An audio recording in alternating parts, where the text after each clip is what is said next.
चंद्रशेखर जी। जी, अब बताएं। हाँ, मैं वो कह रहा था कि जो हालात हैं यूपी में लगातार लॉ एंड ऑर्डर पर, उस पर क्या हाँ, प्रतिक्रिया है आपकी? अब तो साधु की भी हत्या हुई है 2। अच्छा। हेलो। जी, जी। जी हेलो, आपकी आवाज कट रही है शंभू भाई। नहीं, नहीं, मैं तो सुन पा रहा हूँ। अच्छा, बताइए बताइए। मैं कह रहा था कि ये जो उत्तर प्रदेश में दलितों पर लगातार अत्याचार हो रहे हैं, जी, उस पर और अब साधु की भी 2 हत्याएँ हुई है, तो पुलिस भेदभाव करती है कार्रवाई करने में? बिल्कुल भेदभाव करती है। जहाँ बहुजन समाज की बात आती है, दलितों की, पिछड़ों की, हुँ, आदिवासियों की, मुसलमानों की, धार्मिक अल्पसंख्यकों की, तो पुलिस का कार्रवाई करने का नजरिया बदल जाता है। हुँ। पूरे यूपी की घटनाओं पे हम लोग रोज ट्वीट करते हैं तो पुलिस का जवाब आता है कि वैधानिक कार्रवाई के लिए कहा गया है, लेकिन कार्रवाई के तौर पे जो है SC/ST जैसे संगीन मुकदमे में कोई गिरफ्तारी नहीं होती। 10-10 दिन, 20-20 दिन। अभी यूपी में कन्नौज से जो सांसद हैं, उनके द्वारा एक तहसीलदार को पीटा गया, वो एक अधिकारी हैं, हुँ, हुँ। उनकी कोई गिरफ्तारी नहीं हुई। उनको एक बार बुलाया नहीं गया, उनसे पूछा नहीं गया, जबकि सब रिकॉर्ड है, मुकदमा दर्ज हुआ है। और जब अधिकारी सेफ नहीं है यूपी सरकार में, तो आप समझिए कि आम जनता क्या हाल होगा। बाकी अगर और कोई घटना होती है तो सरकार तुरंत कार्रवाई करती है। चंद्रशेखर जी, क्या लगता है आपको, हरियाणा में वाल्मीकि समाज के युवक की जेल में मौत, बिहार में 2 ओबीसी युवक की मौत और नेताओं की भी एक घनघोर चुप्पी है, और अगर आप सिर्फ देख तो क्या लगता है कि अब चंद्रशेखर आजाद रावण से लोगों की बहुत उम्मीदें हैं। देखिए, बिहार का मामला बड़ा संगीन था। बिहार का मामला ये है कि वो दोनों कार्यकर्ता सामाजिक थे, और संतोष तो बड़ा बहुजन समाज का एक जिम्मेदार क्रांतिकारी साथी था। वो सभी मामलों में आवाज बुलंद करता था। तो उसने विक्रम के मामले में भी आवाज उठाई, इसलिए उसकी उसकी सजा, उसका खामियाजा ये भुगतना पड़ा। लोकतंत्र है, सबको अपनी बात रखने की इजाजत है, विरोध करने की भी, लेकिन खामियाजा ये भुगतना पड़ा कि नीतीश सरकार की पुलिस ने उस भाई को, साथी को पीटा, और इतना पीटा कि उसकी जो है जान ही चली गई। बाकी यूपी में तो रोज ये मामले हो रहे हैं।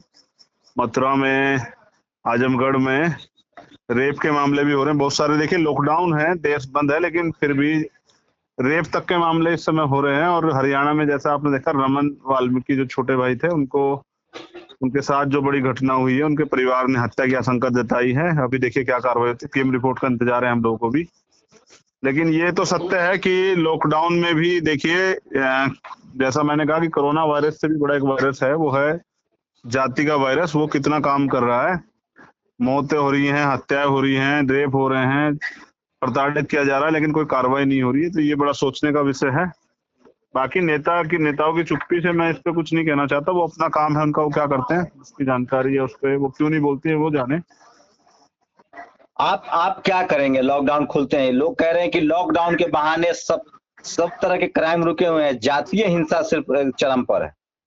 सिर्फ जातीय हिंसा चरम पे नहीं है, जिस तरह से सुप्रीम कोर्ट का दुरुपयोग हो रहा है लगातार रिजर्वेशन पे और अन्य मामलों पे, लगातार फैसले जो हैं, लॉकडाउन में भी गंभीर फैसले दिए जा रहे हैं, ये भी एक तरह का अधिकारों पे हमला है। तो क्योंकि लॉकडाउन है, कॉन्स्टिट्यूशन को मानने वाले हम लोग हैं, इसलिए चुप हैं और इंतजार कर रहे हैं कि लॉकडाउन खत्म हो जाए। और जिस दिन लॉकडाउन खत्म होगा, उस दिन के बाद जो है सड़क का संघर्ष स्टार्ट होगा। सरकार किसी की हो, कहीं पर हो, चाहे कांग्रेस की हो, चाहे बीजेपी की हो, या बीजेपी गठबंधन की हो, कांग्रेस गठबंधन की हो, या किसी और की सरकार हो। जैसे आम आदमी पार्टी की सरकार में दिल्ली में भी अभी 2 मामले में वाल्मीकि समाज के 2 लोग जो हैं, बिना पीपीई के उनको काम करने के लिए लगाया गया, और कोरोना से एक की तो जान भी चली गई है, कोई मुआवजा कुछ नहीं दिया गया है, तो उनके परिवारों का टेस्ट भी नहीं करा गया। तो चारों तरफ जो है हाहाकार मचा हुआ है इस देश के बहुजन समाज के लोगों के साथ। लॉकडाउन खत्म होगा तो वास्तविक स्वरूप जो है लोकतंत्र का, जिसमें बाबा साहब ने कहा है कि सत्ता के साथ विपक्ष की बड़ी भूमिका है, वो विपक्ष देखने को जो है आप लोगों को सड़क पर मिलेगा, और सरकार की तानाशाही को रोकने का प्रयास किया जाएगा।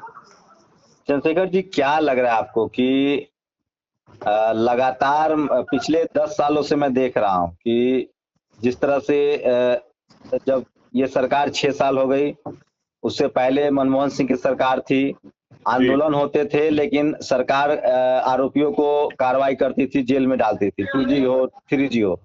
जी अब जो 6 साल से सरकार चल रही है उसमें सिर्फ चंद्रशेखर रावत जेल जा रहे हैं। जी जी जो लोग फेसबुक पर पोस्ट लिखते हैं वो जेल जा रहे हैं। जी अब तो खैर जो गैर बीजेपी वाली सरकार है वो 1-2 पत्रकारों पर भी कार्रवाई के मूड में है। जी। तो आखिर ऐसे में क्या विकल्प है, क्योंकि पूरे देश की नजर अब सिर्फ चंद्रशेखर यादव रावत की तरफ है, लेकिन आपको तो सरकार जेल में डाल देती है। देखिए, जेल से तो नहीं डरता मैं, और क्योंकि कुछ पावर्स जो हैं, कुछ राइट्स जो हैं पॉलिटिकल पार्टी को हैं। पॉलिटिकल पार्टी भी इसलिए बनाई है कि अपनी परमिशन मिल जाए और अपने आंदोलन जारी रखे जाएं।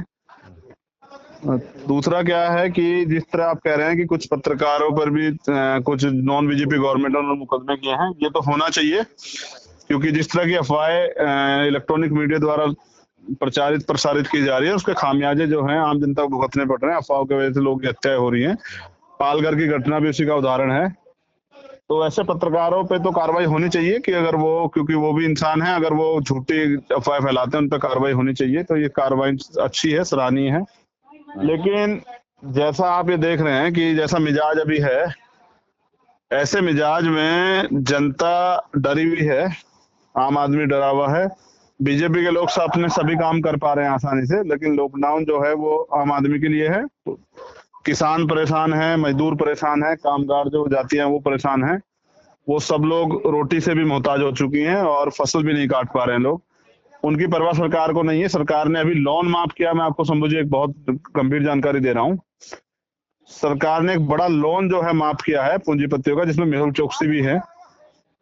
आप समझिए कि कितना बड़ा गेम जो है प्लान हो रहा है। मैं कई और नाम थे, मैंने वो पढ़ा था, आरटीआई द्वारा जानकारी ली गई। तो बड़ा लोन एक माफ किया गया है समय में, और वहीं 10,000 20,000 के ऊपर किसान को जो है उठा के जेल में डाल दिया जाता है।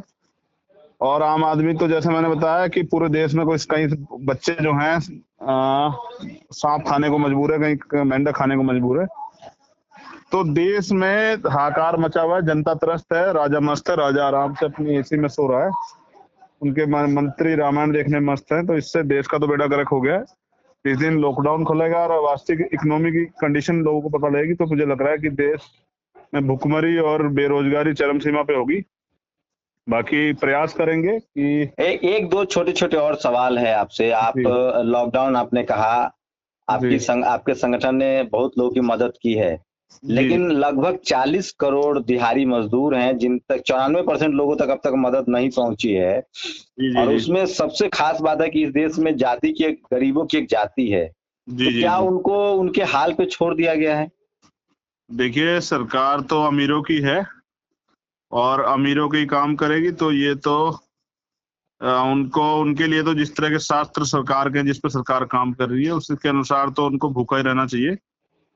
लेकिन बुरी बात यह है कि इसका नुकसान जो है ऐसा नहीं होना चाहिए। लोकतंत्र में तो ये जिम्मेदारी सरकार की है, लेकिन पीएम ने पीएम केयर फंड बनाया और उसका जो पैसा है वो मुझे नहीं पता किस काम के लिए यूज करेंगे, लेकिन वो पैसा आम जनता की भलाई के लिए लगना चाहिए था। और इस समय जो है इमरजेंसी पैसे की जरूरत थी, मगर 1,78,000 करोड़ रुपए सरकार पहले निकलवा चुकी है अपने फायदे के लिए। तो गरीब मर रहे हैं, बाकी जिम्मेदारी अदा नहीं की जा रही। सरकारों की जिम्मेदारी थी, अगर भूख से कोई मरता है तो उसका जिम्मेदार स्टेट में चीफ मिनिस्टर और सेंटर में प्राइम मिनिस्टर। इन पे मुकदमे दर्ज होने चाहिए, इन पे कार्रवाई होनी चाहिए, लेकिन ऐसा नहीं हो रहा है। तो लोकतंत्र नहीं, तानाशाही चल रही है। लेकिन जनता की परेशानियों को देखते हुए भीम आर्मी और आजाद समाज पार्टी और अन्य जो सामाजिक संगठन हैं, कुछ पार्टियों के लोग भी मदद कर रहे हैं। तो ऐसे में कठिन है, लेकिन क्योंकि उम्मीदों आशावादी है समाज, तो इसलिए वो अभी भी संघर्ष कर रहा है। मगर सरकार फेल है, पूर्ण रूप से सरकार का फेलियर है। मैं आपको ये बता रहा था शंभू भाई, मेहुल चोकसी, विजय माल्या और बाबा रामदेव, इन सबका लोन माफ किया गया है। 68,607 करोड़ रुपए का कर्ज जो है माफ किया गया है। आरबीआई ने किया है। 50 फिलफुल डिफॉल्टर का जो कर्ज था वो माफ किया गया है। और आप समझिए कि इतना बड़ा कर्ज माफ होता है, लेकिन आम किसान मजदूर को इतने से छोटे से लोन पे जेल भेज दिया जाता है और वो आत्महत्या कर लेता है। समझिए, जिस देश का किसान आत्महत्या कर रहा हो, जिस देश का नौजवान आत्महत्या कर रहा हो, जिस देश का सीमा पे तैनात जवान आत्महत्या कर रहा हो, जिस देश में भुखमरी की हालात बन गई हो, तो वो समझिए कि वो सरकार चलाने वाले लोग कितने कमजोर हैं और वो मानसिक अवसाद में। चंद्रशेखर, क्या कहेंगे देश के लोगों से, क्योंकि लोग जो लोगों को सुप्रीम कोर्ट से उम्मीद नहीं है। सुप्रीम कोर्ट का एक सीनियर वकील ट्वीट करते हैं कि एनआरसी, सीएए या मजदूरों की बात हो, उस पर फैसले नहीं आते हैं। अर्नब गोस्वामी के फैसले फाइल हो जाते हैं एक दिन में।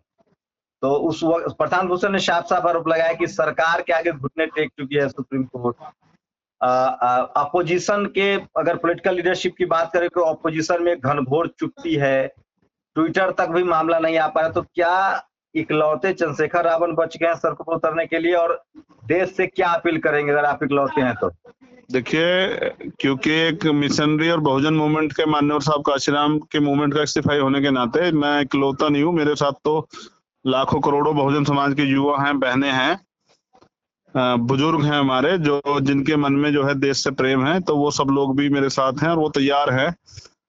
बाकी अगर मैंने आपसे पहले भी कहा विपक्ष चुप्पी रख रहा है, तो विपक्ष को ये समझना चाहिए कि ये जो चुप्पी है ऐसे समय में, तो जनता इसका हिसाब उनसे भी करेगी। और बाकी आपने कहा सुप्रीम कोर्ट के लिए, तो मैंने आपसे पहले भी कहा कि सुप्रीम कोर्ट को मुझे कहने में कोई बुराई नहीं है कि सुप्रीम कोर्ट जो है सरकार की एजेंटगिरी कर रहा है, सरकार के इशारे पे काम कर रहा है। ऐसे समय में भी लॉकडाउन में जहां सरकार से उनको बात करनी चाहिए थी, सरकार से हिसाब मांगना चाहिए था, लोग भूखे मर रहे हैं, लोग परेशान हैं, लोग अपने घरों पे नहीं जा पा रहे हैं, वहीं विधायकों के बच्चे अपने घरों पे जाते हैं, वहीं सरकार से जुड़े हुए लोग अपने घरों पे जाते हैं। ऋषिकेश से 1800 लोगों के लिए लग्जरी बस लगती है, कोटा से अमीरों के बच्चों के लिए बसें लगती हैं, और वहीं गरीब जो है, जो जहां फंसा हुआ है, भूख से मर रहा है, प्यास से मर रहा है, बच्चे 400 किलोमीटर चल के गए, एक बच्चे की डेथ हो गई है। तो ऐसे में सुप्रीम कोर्ट को स्वतः संज्ञान लेके सरकार पे कार्रवाई की बात करनी चाहिए थी, उनको कहना चाहिए था इस पे काम कीजिए।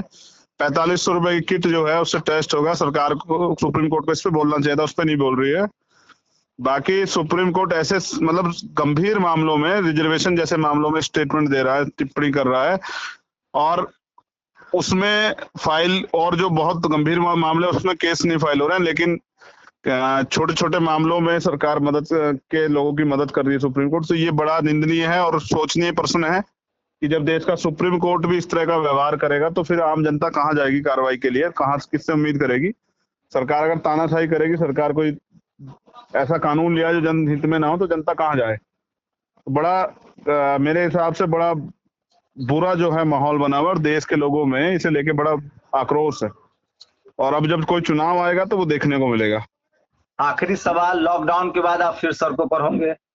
कंफर्म सड़कों पे होऊंगा, और मैं तो लॉकडाउन हो गया, वरना मैंने तो ये तय बताया था आपको कि 15 तारीख के बाद जब ये लॉकडाउन, जब हमने पार्टी की घोषणा की थी, उसके बाद मैंने बताया था कि बहुत जल्द जो है सहारनपुर से ही आंदोलन की शुरुआत की जाएगी। पूरे देश में सरकार विरोधी और जन समर्थन प्राप्त करने के लिए आंदोलन किया जाएगा। मैं जनता से ये कहना चाहूंगा पूरे देश की कि ऐसे समय में जो सक्षम लोग हैं वो गरीबों की मदद करें, किसी को भूखा ना रहने दें, और जो अन्य जो लोग हैं वो अपने अपने मुद्दे तैयार रखें, क्योंकि इस सरकार को और सरकार की सच्चाई लोगों के सामने लाना बहुत जरूरी है। क्योंकि मीडिया द्वारा तो सरकार का फेवर किया जा रहा है और झूठ को सच प्रसारित किया जा रहा है। जनता परेशान है, जनता तरह से जनता के मुद्दे सामने नहीं आ रहे। तो अब आम जिनमें लोगों की जिम्मेदारी है कि वो विपक्ष बने और सड़क से लेकर संसद तक अपने मुद्दों को उठाने के लिए जन आंदोलन में सहयोग करें, और सरकार को बताएं कि जनता मालिक होती है, सरकार मालिक नहीं होती, जनता ही बनाती है और जनता ही उखाड़ देती है।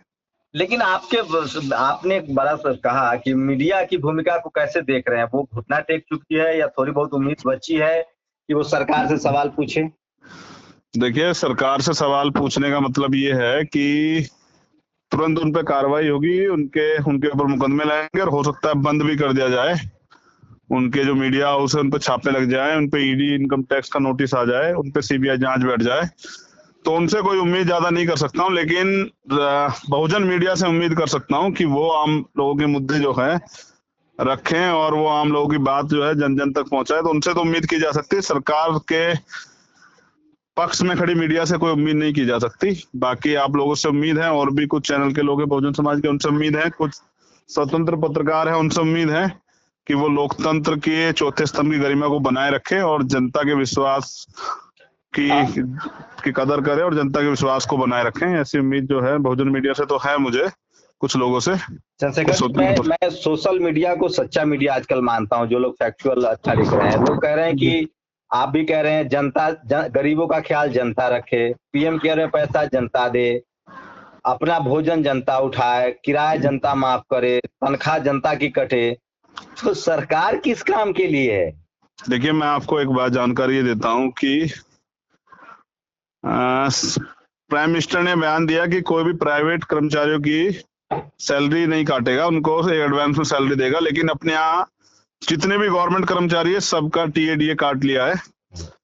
और ये समझिए कि बड़े बुरे हालात हैं। तो अपनी जिम्मेदारी से तो सरकार भाग रही है, इसलिए तो मैं उनसे नहीं कह रहा हूँ कि वो करे, क्योंकि उनसे कहना बेकार है कि उनको करना नहीं है। तो इसलिए आम जनता से तो उम्मीद की जा सकती है कि अभी आप समझिए कि पूरे देश में जो राशन की व्यवस्था कराई जा रही है, गरीब लोग ही करा रहे हैं। कौन अमीर करा रहा है? अमीर तो घर पे पड़े हुए हैं अपने, उनको तो डर लग रहा है बीमारी का संक्रमण उनको ना हो जाए, लेकिन गरीबों को नहीं लग रहा है। गरीब तो लगातार काम कर रहे हैं। तो जनता से ही अपील की जा सकती है शंभू भाई, और लोगों से तो नहीं की जा सकती, सरकार के लोगों से नहीं की जा सकती, क्योंकि सरकार के लोग तो इस समय सरकार की खामियों को छिपाने में लगे हुए हैं और जनता का हाल बेहाल हो चुका है। एक सवाल और चंद्रशेखर जी, मुझे नहीं पता आप क्या समझेंगे इस पर। अमूमन इस देश में सरकारें चलती थी, गड़बड़ियां होती थी, जनता सड़कों पर उतरती थी।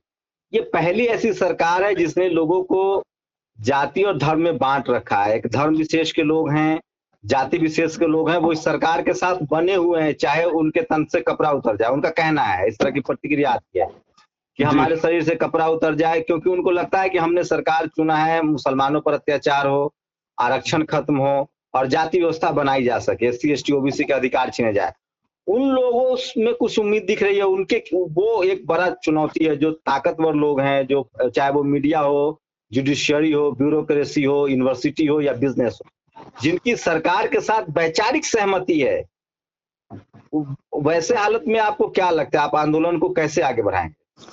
देखिए, जिन लोगों की बात आप कर रहे हैं वो उन लोगों के लिए मैं इतना ही कह सकता हूं कि वो सरकार के पक्ष के लोग हैं और सरकार के झूठ को छिपाने में मदद कर रहे हैं। बाकी सच्चाई तो ये है कि सरकार का तो फेलियर है।